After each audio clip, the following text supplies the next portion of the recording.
Who would know better?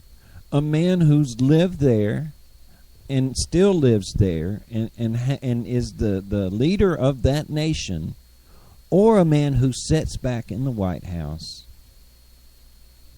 tens of thousands of miles away and who's never had to deal with any of the issues that the Prime Minister of Israel has. I don't think we've had to deal with people lobbing missiles over into our country. Do you remember that time when they did that? Bibi did mention that he lived in a time when there was open war in the Middle East, that he nearly died in the Suez Canal. Okay. He was sinking. He mentioned that, he lost his brother, I believe, at Entebbe. I think so. I think you're right there. To people funded by who? The nation of Iran. But for all those, but what would he know? Really? Well, I'll tell you what. What I did find amusing though was that even though they were bringing everybody out that was trying to poo-poo this speech, over at CNN in particular, Wolf Blitzer had Jason Chaffetz on as a guest. Which you got to give Wolf Blitzer a little credit for being brave enough, because let's face it, when it comes down to debate, Jason Chaffetz is pretty darn good at that sort of thing. He is really good at it.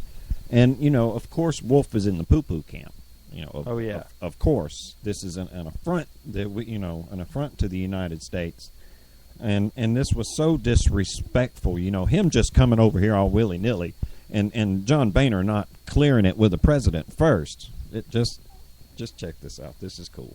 With hindsight, don't you think the Speaker should have at least had the courtesy to tell the White House what he was planning on doing? Well, I think he did do that. I think only after the invitation was delivered. We're talking about semantics of. It's not semantics. This is a serious issue, Congressman. We're a co-equal branch of government here, Wolf. But as a matter of courtesy, why wouldn't the Speaker of the House at least tell the President? Get over it. He's going to come here and speak to the joint session. We know that. We know he's speaking tomorrow. I'm looking back. I'm not looking ahead. I'm looking back. With hindsight, was it a miscalculation? No, I don't think it's a miscalculation. I think Speaker Boehner did the right thing. But don't you think it's hurt U.S.-Israeli relations? No.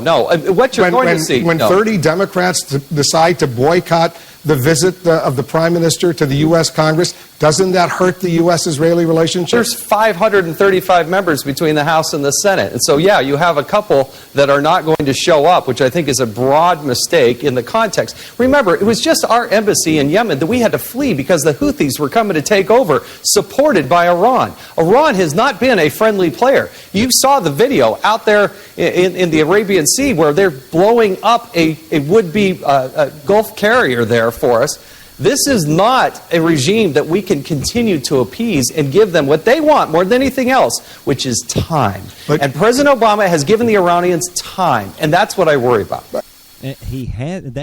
a fact. He has given them time. President Obama has not just given them time. He's lifted sanctions that was placed there by our Congress. He's eased them up without, might I add, full approval. Without notifying Congress. Now, and not just that, he has put Iran, or helped to put Iran, onto the path of nuclear weaponry. Now, he swears, our president swears to the American people that there is no way he would do such a thing, and that he had rather take no deal at all than a bad deal. Remember that now. That's going to come into play later on. He also told the American people, hey, if you like your doctor, you can keep your doctor. If you like your health care plan, you can keep your health care plan. He told us there was not a smidgen of corruption in the IRS. This is true. Need I go on with all the things that Barack Obama has told the American people that turned out to be not true? And so we should trust him with what? Yeah. I wouldn't trust him with a dirty sock at this point. It's that phony outrage on the part of the left. And doesn't this hurt U.S.-Israeli relations when the 34 Democrats won't go to the speech? Well, maybe so. Maybe you need to go talk to those 34 Democrats and go, why are you trying to hurt American-Israeli relations by not showing up to the speech? Do you think it might have hurt Israeli-U.S. relations if the president had threatened to shoot down Israeli jets if they flew into Iranian airspace? And now I will say, in fairness, that is an accusation that the White House flatly denies. But it has been circulated amongst some diplomatic circles, normally credible sources. The Jerusalem Post seemed to think there might have been a little validity to it. Well, again, if you like your health care plan, yeah, you can keep your health care plan. Yeah. Josh Earnest and before him, Jay Carney, gave all kinds of press briefings where they said all kinds of things that just proved to be untrue. Right. And so... and look, maybe Boehner did, quote-unquote, break protocol by not going to the president first and saying, hey, I'm going to invite Netanyahu over to address Congress.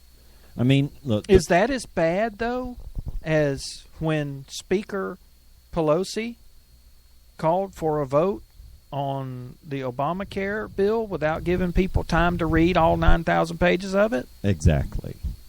I mean, look, at this point in the game in American politics, does it really... Chaffetz hit it on the head. It's semantics. Does it really matter whose dirty trick was pulled where? Because when it all boils down, it's all pretty dirty there in D.C., but in essence, you know what? Forget it.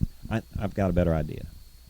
We've been talking about this speech. I've got a few clips from the speech. This horrible thing that occurred, and maybe we can find, where things were at their mostest horriblest, okay? This one is from AIPAC, okay? Okay. This is from yesterday, I think. I think so. I think it's yesterday. Is to speak up about a potential deal with Iran that could threaten the survival of Israel. Iran is the foremost state sponsor of terrorism in the world. Look at that graph. Look at that map that you see on the wall. It shows Iran training, arming, dispatching terrorists on 5 continents. Iran envelops the entire world with its tentacles of terror. This is what Iran is doing now without nuclear weapons. Imagine what Iran would do with nuclear weapons. And this same Iran vows to annihilate Israel. If it develops nuclear weapons, it would have the means to achieve that goal. We must not let that happen.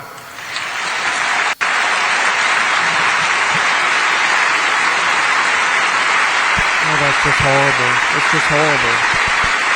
Just slap in the face.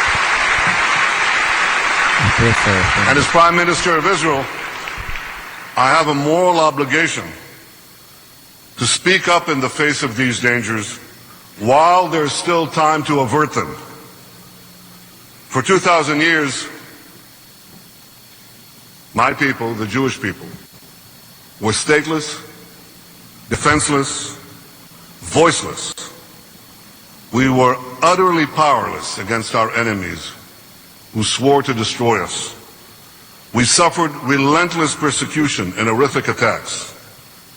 We could never speak in our own behalf, and we could not defend ourselves. Well, no more. No more. The days when the Jewish people are passive in the face of threats to annihilate us, those days are over. Gosh. Mm. You know, I don't know if you clipped it, but I think I saw the clip on Fox. Some blowhard from Kentucky named Yarmouth, Democrat, one of those, Yeah, I think, yeah. that boycotted the speech. Yeah. He was talking about how this was the condescending tone, you know, and accused Bibi Netanyahu of acting like a child. I saw that. And Now, who's condescending? really, Okay, this is a progressive tactic. You accuse your opponent of doing what you're doing, mm-hmm. you know, but not that I think Which that is right that out of particular. Alinsky's playbook, well, literally, by But the way. that would presuppose that that particular congressman actually had the brains to read anything. Okay, true. Okay, I honestly, I think that it's not mock outrage on the point of some of those people. It's actually genuine, because they're so caught up, they believe their own BS so much that they really are outraged that somebody would stand up and say anything that contradicts the Obama party line. Mm-hmm. The gospel according to Barack. I'm telling you, man, Look, their these people opposition- haven't just drank the Kool-Aid. They bathe in it. And look, I can almost guarantee you, they nod in these very same people nod in silent approval as places like France and Germany start having this wave of Jews fleeing the country because of the level of hatred, and I mean they're like literally beating Jews in the streets in Yeah, France. we're not talking about hurt feelings here on the part of Jews in Europe. We're talking about them dying. Mm-hmm. And these, look, all of this outrage at Netanyahu coming here to speak, it comes from that same feeling that those people over there in France have against the Jews there.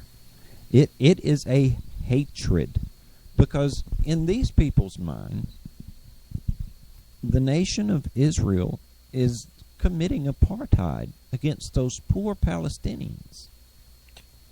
They Our really own president has sympathies for he calls it the nation of Palestine.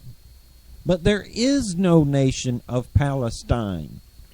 Yeah, Glenn Beck went on a tear this week, and last week, when he was kind of laying out the history of the Middle East.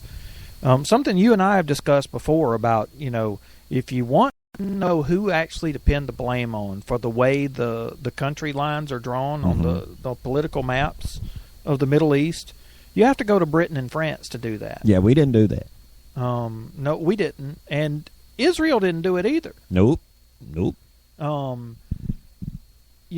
This goes back to World War I, the current lines Right. on the map. But they've been killing Jews in the Middle East since before 70 AD. Over a millennia. 2,000 years more. Yeah. Israel, we were saying this earlier when we were doing our little pre-show talk. Israel hasn't had sovereignty. It went for approximately, let's say, 70 AD, granting that Rome actually gave a nod towards sovereignty, and the Greeks before them. But it will say from 70 AD to 1948. Or 47. Either way. Either way, yeah. A year or two here Come on, and there man. over a millennia.